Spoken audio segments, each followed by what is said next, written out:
K98talk.com, a leader in internet radio. So grab your seatbelts and take the ride of your life on K98talk.com. Freedom is never more than one generation away from extinction. You and I have a rendezvous with destiny. You know what time it is, so sit back and get ready for the Stafford Voice, your dose of conservative in a world of liberal. 3, 2, 1.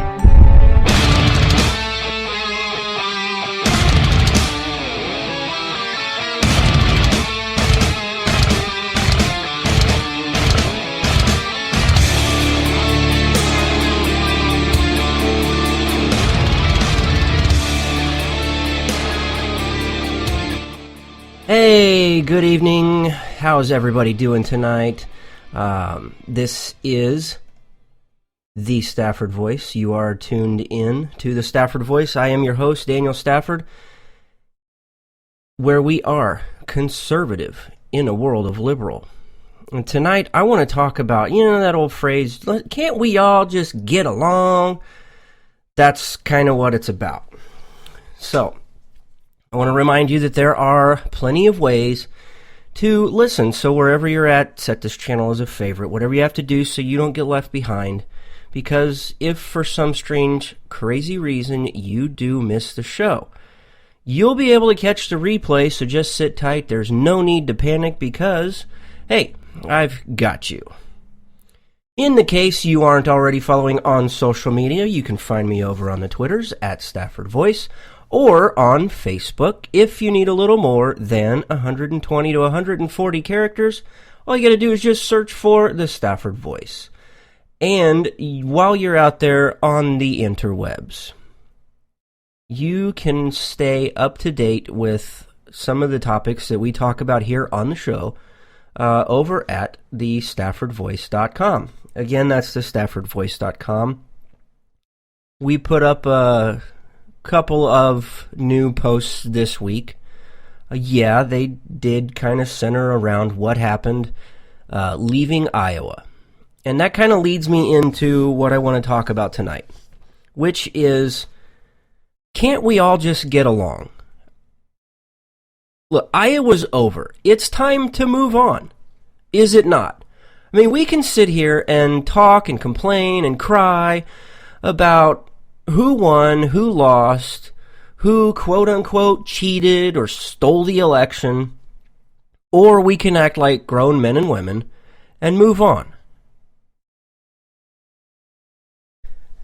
After Iowa, a particular candidate decided to get out there on the Twitters and blast other candidates and what they were saying and doing and their strategy, and trying to completely take down the winner of the Iowa caucus. Now, I talked about this Monday night after the caucus was done, and the as soon as the results started to come in, we were reporting on them.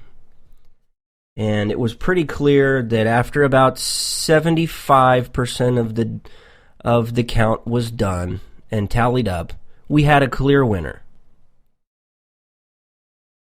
Somebody got a little butthurt the next day when they woke up after their hangover.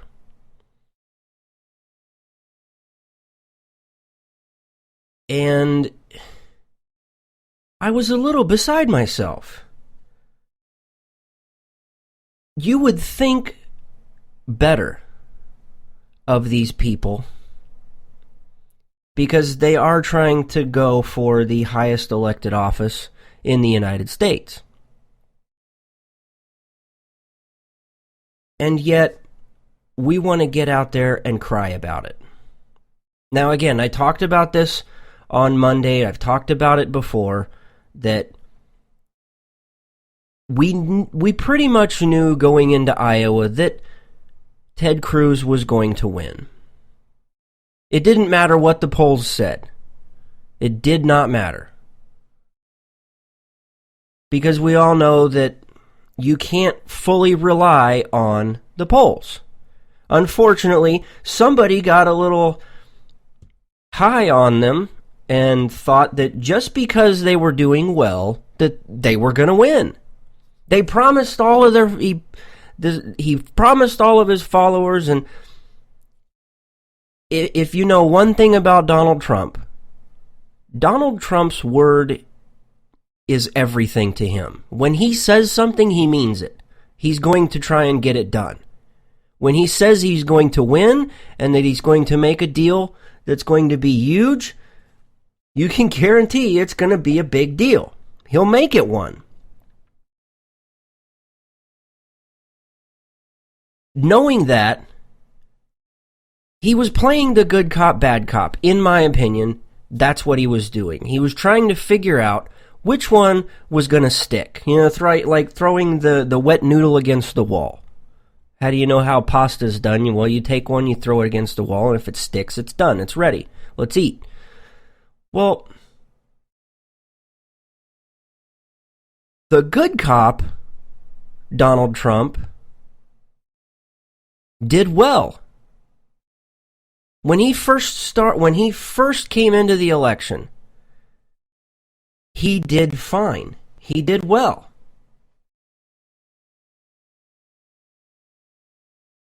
And then he started to slip in the polls. And he's not used to losing. Donald Trump is not used to losing. So what did he do? He flipped over to the bad cop, decided to play the mean guy. He decided he had to go out on the defense and be defensive. He's got to protect his image. Trump's image to him, in his eyes, is the biggest thing. It means the most to him.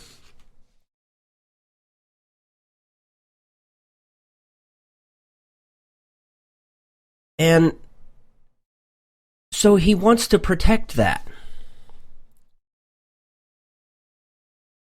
So that's what he did. He completely changed his tactic.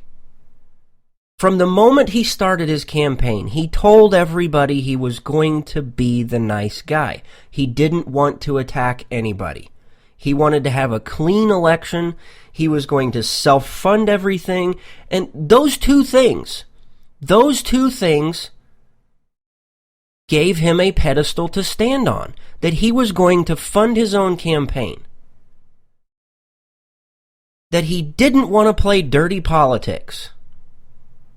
Well, and which is kind of an oxymoron, because everybody knows that in politics, just about everything winds up getting dirty. Dirtier than the Oval Office when Bill Clinton was last in there. Anyway. So Donald Trump starts going negative. He went against his own word, and he did this to himself. He came in second in Iowa because of himself, because of what he did. It's not because he didn't do the last debate. Honestly, he had already lost Iowa. In all honest opinion, he already lost Iowa before that debate. And I think he sensed that, and that's why he didn't go. It's not because it's not because he felt threatened by Ted and he didn't want to get into a back and forth battle with him, or that Marco Rubio was starting to climb in the polls and he was doing well, and he didn't want this barrage coming from both sides. He didn't want to get attacked by Ted Cruz on one side, Marco Rubio on the next, and he didn't want Jeb Bush down there on the end crying and because he wasn't getting talked to, and Rand Paul all the way on the other end crying because he didn't get to talk about foreign policy or abolishing the IRS or auditing the Fed. He knew that going into it, That's why. He tried to salvage as much as he could.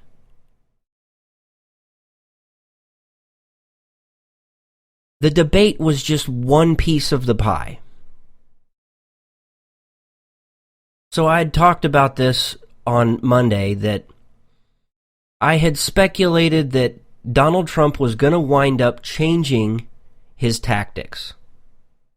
Because what led up to Iowa wasn't going to happen again.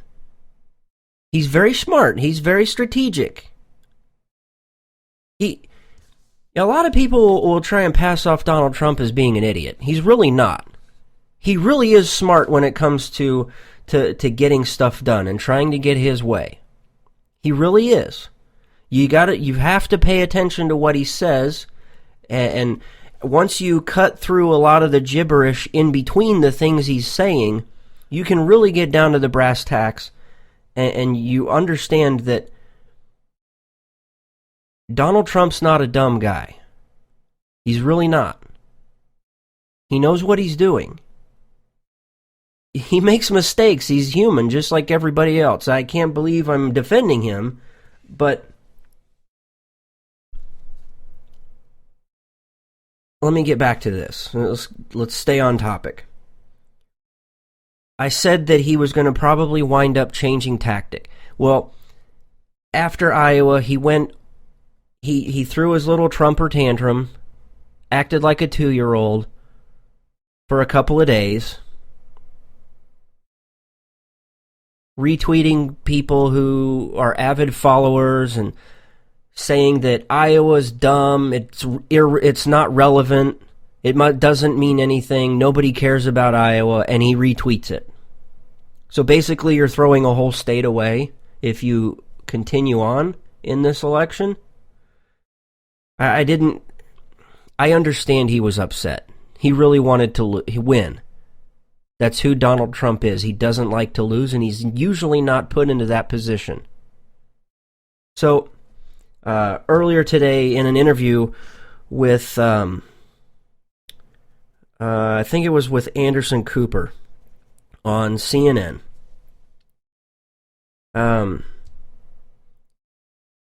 said that, here it is.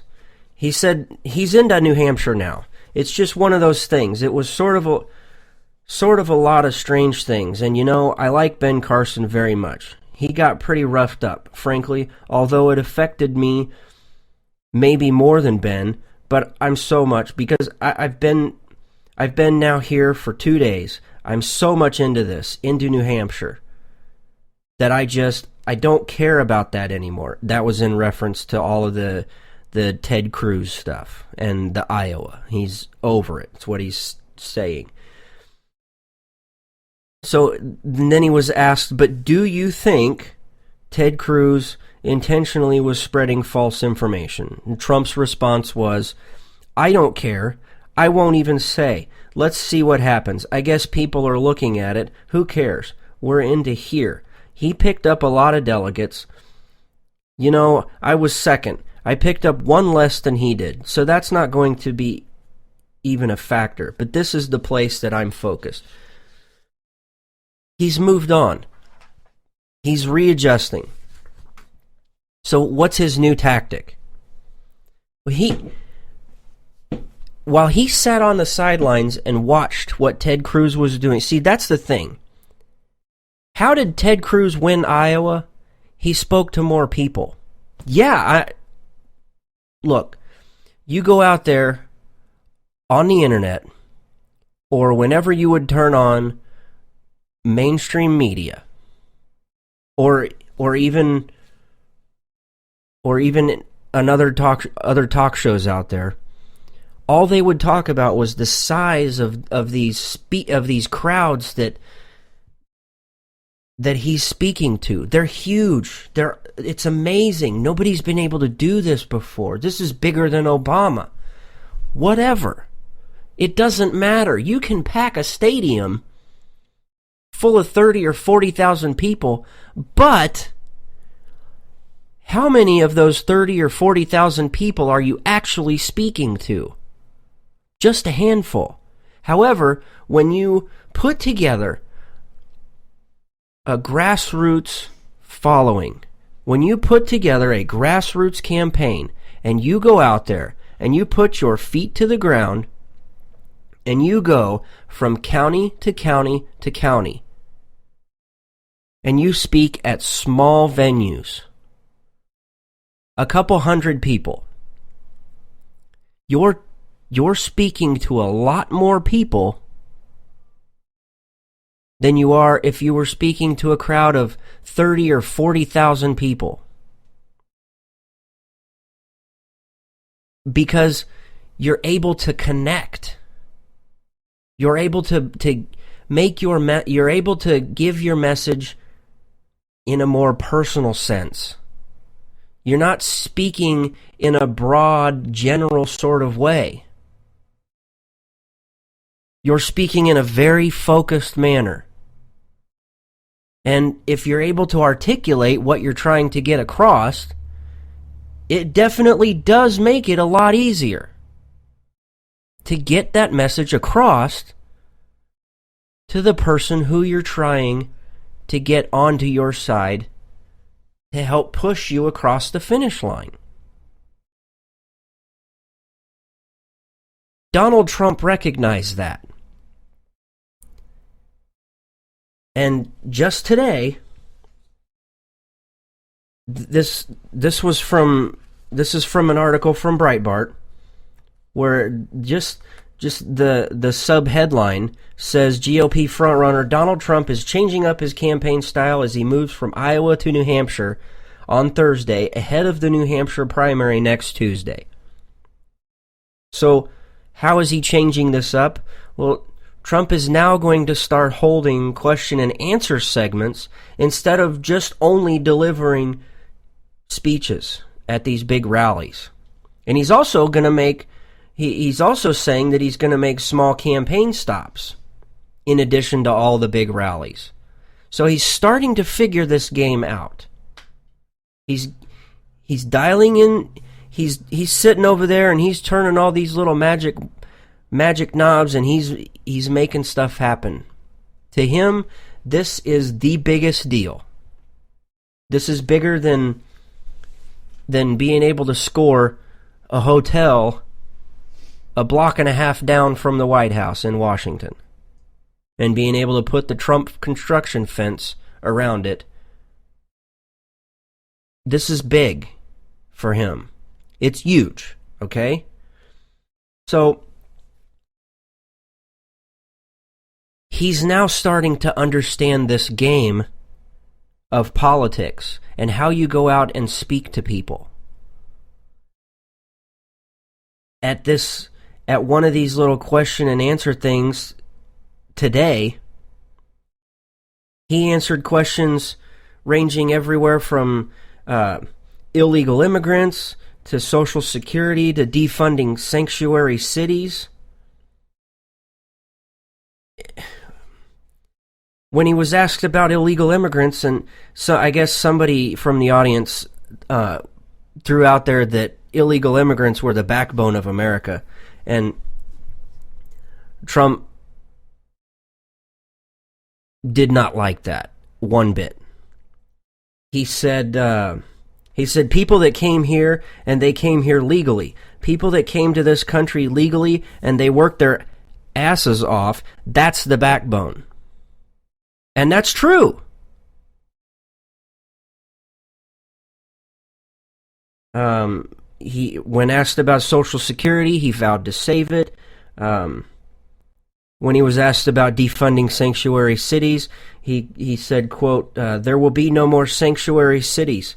And I guess he made a reference to anchor babies and pointing to how many tax dollars go towards anchor babies that are born here in the United States. And apparently there was a mixed reaction. Maybe the idea that Trump was kind of mentioning that Ted Cruz was an anchor baby born in Canada. Apparently there was a mixed reaction that went along with that. But Donald Trump is getting dialed in. So, but he has to be able to to keep a clean running campaign. Money's no object to him. It isn't. Money is no object for him. He doesn't care. He will spend what he has to spend in order to make this deal, aka the becoming president, happen. He's not afraid of Sheldon Adelson. He's not afraid of the Koch brothers. He doesn't care.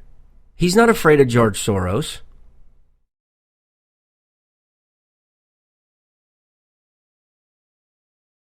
But in order for him to actually do well, he cannot continue to whine. He can't have a bad attitude. He just has to go out there and run a positive, clean campaign. Because after all, the last thing that these people the people who are voting want to see is back and forth battle between people on the same side. When somebody watches Ted Cruz, they're comparing Ted Cruz to who? To Bernie Sanders or to Hillary Clinton. When people look at Ted or at Donald Trump, they see Donald Trump whining about things. And he has to get over that. He has to realize that you win some, you lose some. You can't win all of them. But if you continue to remain positive about things, your message will speak louder than you can ever imagine. Because this isn't about Ted Cruz versus Marco Rubio versus Donald Trump versus Carly Fiorina versus Ben Carson. That's not what this is about. This is about who we think is best suited to lead and guide this country versus Hillary Clinton or Bernie Sanders. That's what this is about. You have to convince people that you're a better choice than Bernie Sanders or Hillary Clinton. If we continue the infighting, we've already let the Democrats win. And we can't do that. We can't afford it anymore. I don't know about you, but to me, this stuff isn't rocket science. It's not. Get your message, be on point, stay positive, and don't attack the guy standing next to you because he is likely going to be the one that either helps you win or dies trying to help you win.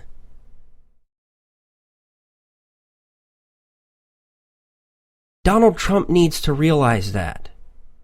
And all these other snarky comments from the other Republicans out there, all the other snarky comments against Ted Cruz or against Rubio, all of that stuff needs to stop.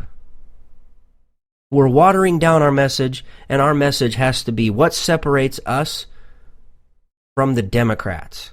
What makes our message and what makes the direction that we want to take the country better than what Bernie Sanders or Hillary Clinton want to do to this country. That's what it's about.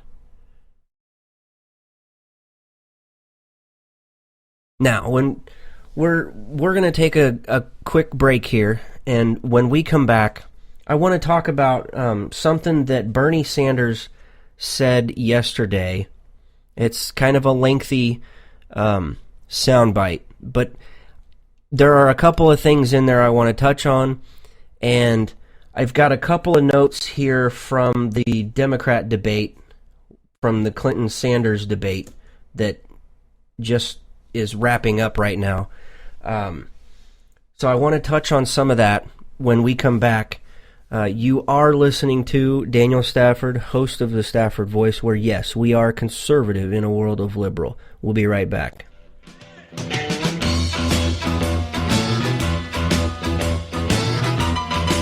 Red Nation Rising brings you Town Hall Radio. From a single tweet to 3 million a month, our community is a force to be reckoned with on social media. So don't miss our show, Thursdays, 8 p.m. Eastern on K98 Talk. Our chat room is our co-host, and you ask the question. Join us and be heard. So get ready to sound off on Red Nation Rising Radio. No one else is going to do it for you. There's a wild, wild whisper blowing in the wind, calling out my name like a I'm not the type of guy that jumps into anything without first doing my research. And when I was looking for a holster, I'll admit I was having one heck of a time.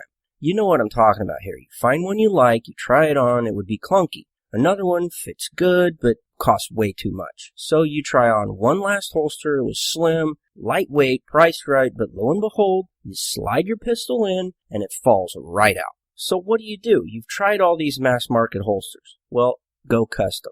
I know what you're thinking. I thought it too. Too pricey. Wrong. My guy over at Rebel Road Tactical will not only put together the perfect fitting, hand-molded, hand-assembled, custom Kydex holster, but you'll get it at an affordable price. Don't wait. Contact Rebel Road Tactical today at 682-217-4579.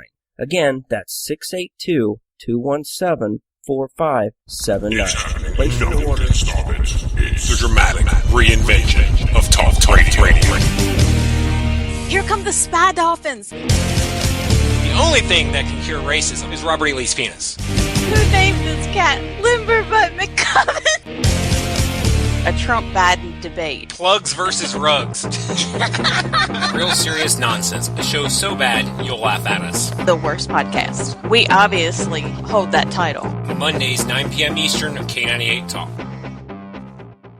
Some crowdfunding sites are too liberal and keep more for themselves. Even worse, if they don't like you or someone gets offended, they'll cancel your campaign. But not at RWNJ Funding. They hold true to conservative and libertarian values. Plus, they won't cave to the PC crowd. More importantly, they believe in you. RWNJFunding.com. The right cause, the right values, done right. RWNJFunding.com. Terms and conditions apply. See website for details. Conservative in a world of liberal. The Stafford Voice. All right, ladies and gentlemen, yes, this is Daniel Stafford, host of the Stafford Voice, where we are conservative in a world of liberal. So, the other day, I think it was Wednesday, Bernie Sanders was doing one of these little town hall meeting things, and he was questioned about increasing taxes on middle income, on the middle class. And I have to apologize that unfortunately you're going to have to listen to him talk this long, but this is important. He says a couple of things that if you're not really paying attention, you'll miss them. Maybe we're reading into this a little too far, because that's what we do here as a talk host, is we analyze, and maybe sometimes we overanalyze things. But again, he says a couple of things that really stood out to me. And actually, this could be an honorable mention for a Who Said That later on in the show, but we've got a better one. So I want you to hear this. Then I want to talk about some of the things he says, and then I want to cover some of what was talked about during the Democrat debate. So let's hear how Bernie Sanders explains raising taxes on the middle class. About your tax policies. Sure. Senator Sanders, the first thing I hear about you is that you're going to raise taxes on the middle class. I support my family on a salary of $41,000 a year. I'm wondering, if you raise my taxes, how does that help me? Good. Can I stand up? You can do whatever you want. Okay. Chris, thanks very much for that good question. This is what we are going to do.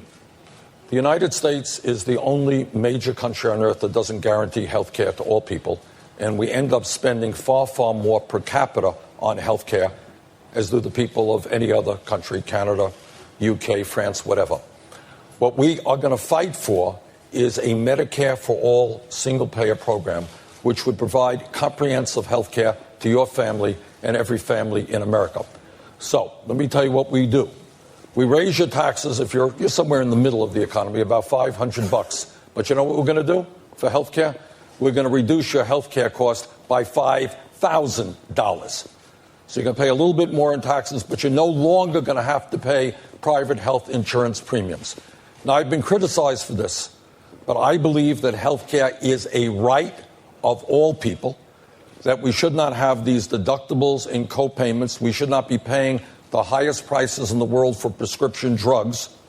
And our Medicare for All program will guarantee comprehensive care to all people and save middle-class families some thousands of dollars a year.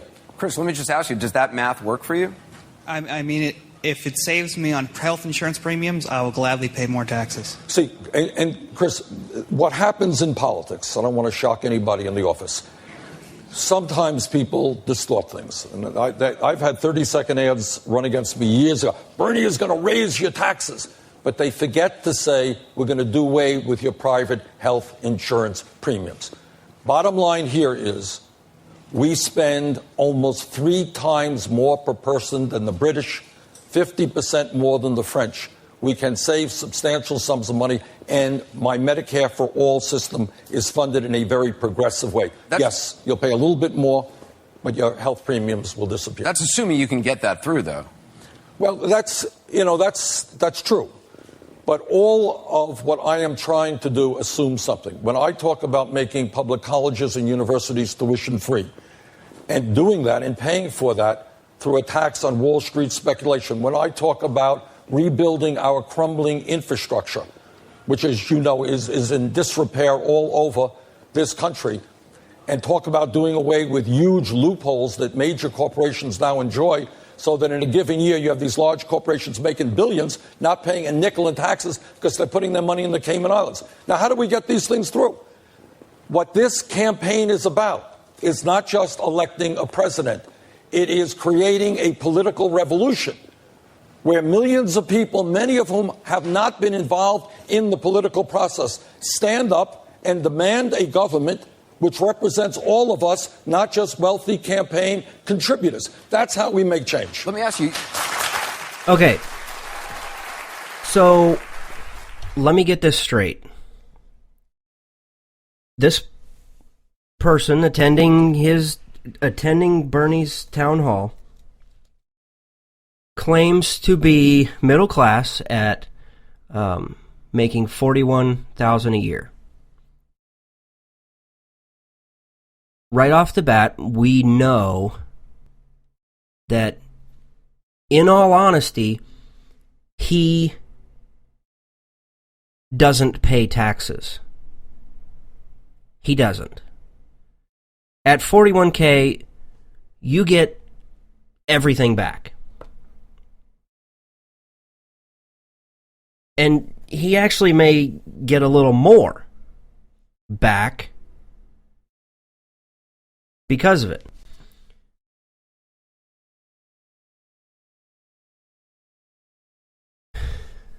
So I'm not going to touch on that. No. But let's talk about what Bernie Sanders brought up. Bernie Sanders says that he believes health care is a right for old people. So is that the reason why the Democrats are okay with aborting so many unborn children? Is that why? Because we only worry about health care for old people? We don't worry about it for the young ones. We don't care.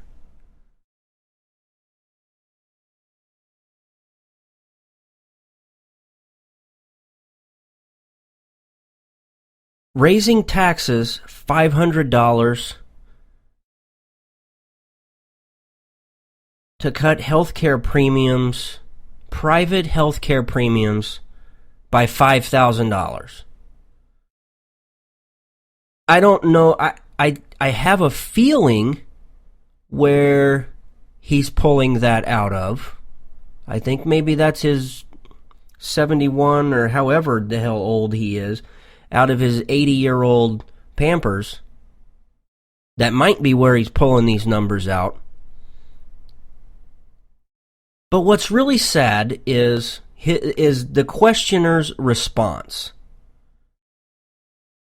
to when he is asked if that answers his question or if that changes anything, or if he's okay with it, and he says, yes, I will gladly pay more taxes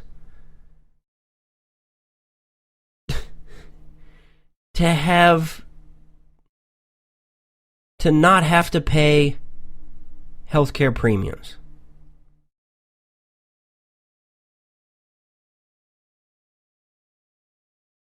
Let's just leave that Let's just leave that one there.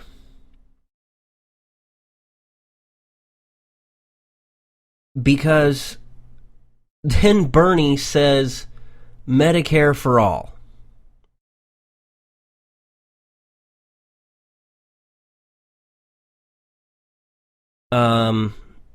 I know quite a few elderly that that rely on Medicare, and they're not very happy. They're not very happy with Medicare at all. They would much rather have private health care. They would gladly pay private health care. So we may just have to leave that one there. But towards the end of his little spiel, he said his campaign is about creating a political revolution. A political revolution. That's Bernie Sanders talk for he wants to fundamentally transform America.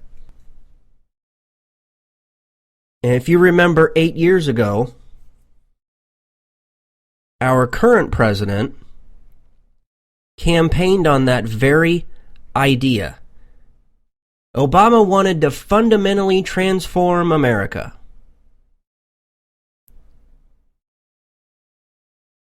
And now Bernie Sanders says his campaign is about creating a political revolution.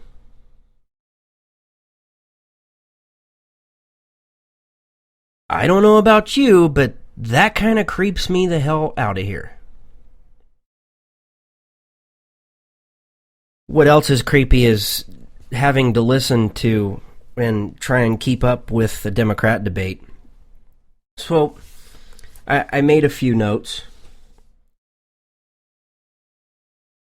And we're just going to run down these, and then we'll change gear and we'll do some Who Said That, because I just can't wait to bring that one to you.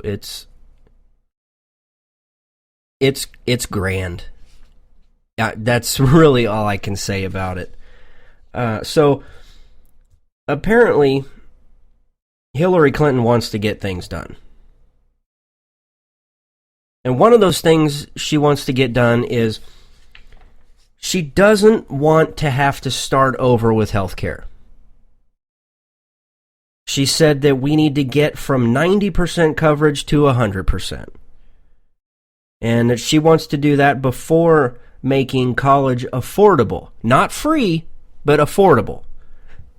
So, why am I bringing up what the Democrats were talking about during their debate? As much as it pains me and disgusts me to have to listen to what they say, it is equally important. Because when you really understand what when you really pick apart what they're saying, you understand how it is so many people jump on the bandwagon and want to support Hillary Clinton or support Bernie Sanders. I mean, you have an unapologetic socialist right now who is highly capable and more than likely going to be able to dethrone Hillary Clinton after, I mean, we all know Hillary Clinton thinks that she is the queen of untouchables.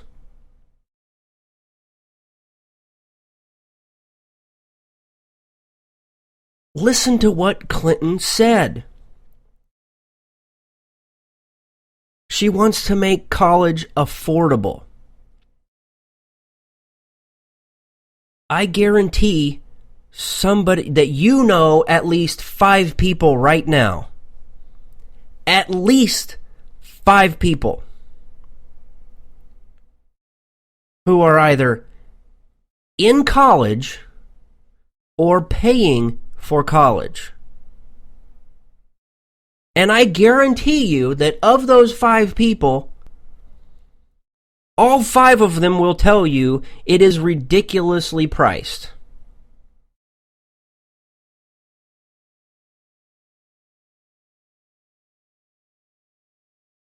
So they jump on the bandwagon because Hillary Clinton says she wants to make it affordable.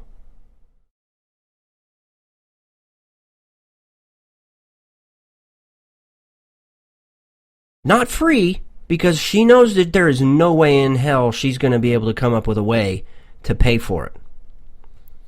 So Bernie Sanders, on the other hand, says that how he's going to pay for free college is he's going to pay for it with a tax on Wall Street speculation. And he says that, quote, it's time for Wall Street to help the middle class. So again, with the taxes, I don't know about you, but I feel overtaxed enough.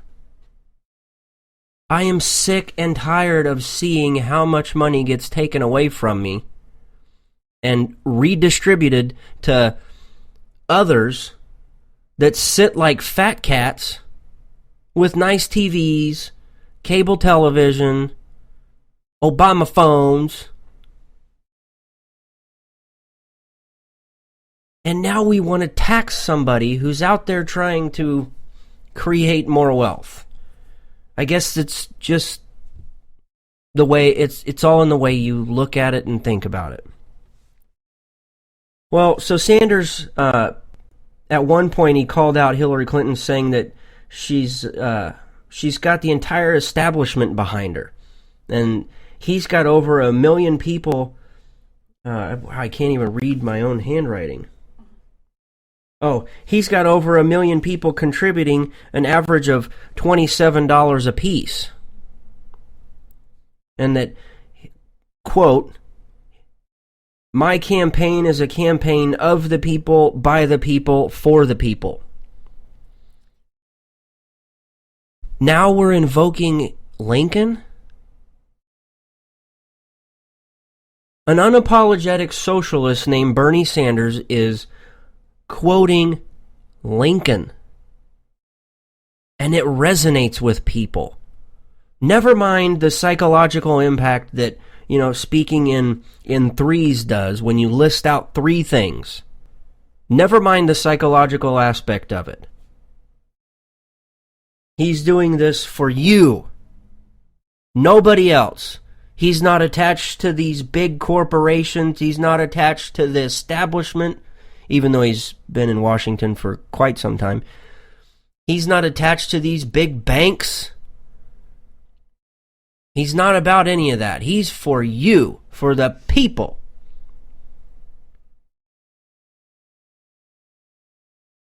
Well, so Clinton slammed Sanders, or not slammed, I'm sorry. Again, I can't even read my own handwriting. I was writing so fast. But Clinton claimed that he was attacking her for taking donations and speaking fees from special interest groups, and that basically that means that she's being bought, which we all know that she is. Both Clintons are bought and paid for. Anything they say or do is bought and paid for. So Sanders replied to her saying that there's a reason they're putting huge amounts of money into our political system, and it's undermining American democracy. Oh my God, again! This is how he resonates with people. When you've got those middle-of-the-road undecideds, when you get those undecided group of people, and they're sitting there looking at both sides, and on one side they see the back and forth bickering and the crybabies and all the little temper tantrums, and then they look over here and they see this old gray-haired guy that reminds them of their grandpa, and he's talking about undermining American democracy. And he's saying quotes, he's saying things that only they've heard in school. They've never heard it outside of school when they were back in 3rd and 4th grade. The only time that they've ever learned about Lincoln. And they hear him say, of the people, by the people, for the people. And then in the next couple of minutes he says something about undermining American democracy. That's how we lose. That's how we lose. Because we're just not doing it. We're not able, because we're doing all that back and forth BS. You have to go out and separate yourself and pick apart your opponent. And who is our opponent? None other than Hillary Clinton and Bernie Sanders. That's my advice if any campaigns out there are listening. Please direct your candidate to do that. So Bernie Sanders, talking about Wall Street, he said, quote, these guys, in reference to these guys, was referring to Goldman Sachs. He said, these guys are so powerful that not one of the executives on Wall Street has been charged after paying a $5 billion fine. And then he then adds that a kid with marijuana goes to jail, but a banker that wrecks the economy doesn't go to jail. And that this needs to change. Yeah, it does need to change. I'll admit that. Do we need to throw a kid in jail for having a joint? Probably not. Are we willing to spend that much tax money to house a punk kid for who knows how long because he's got a joint? I think there's bigger and better things we can do with that tax money to make sure he doesn't reach for a joint.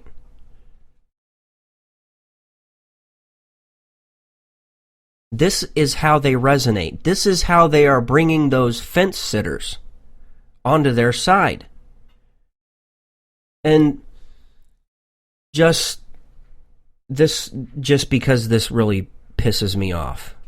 It really, really ticks me off to no end when this continues to be brought up.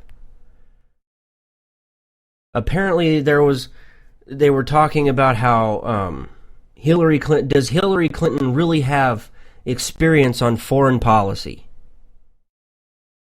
And she said that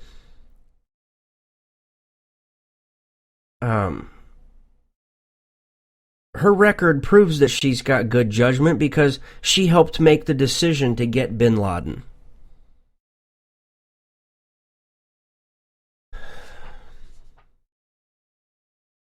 I think if you've listened to this show for any given amount of time, I don't think I really have to respond to that one. I've talked till I've been blue in the face about Obama sitting like a fat cat on a golf course while our beloved armed services are out there doing the work.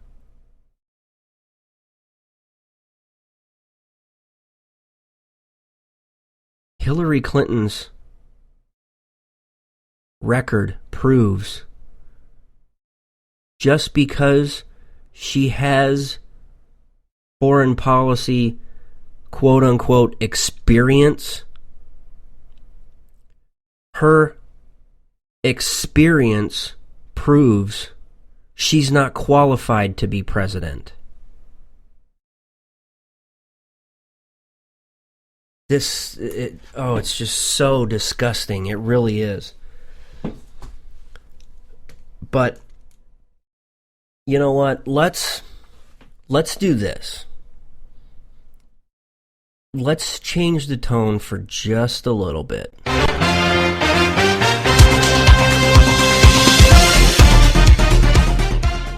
That's right. By that sound, that says it's time for Who Said That.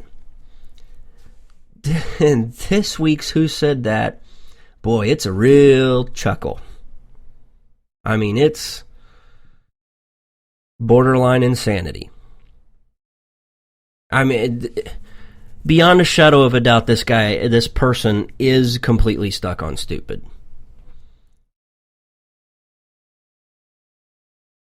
There's no question about that. But you know what? Just hear them say it for themselves. This is a riot. So here's my pledge to you. I will be a commander-in-chief that will have the back of the military. I won't trash talk.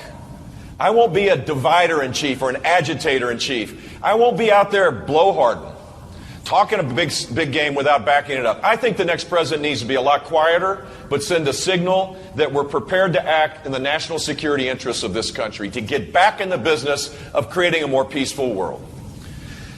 Please clap.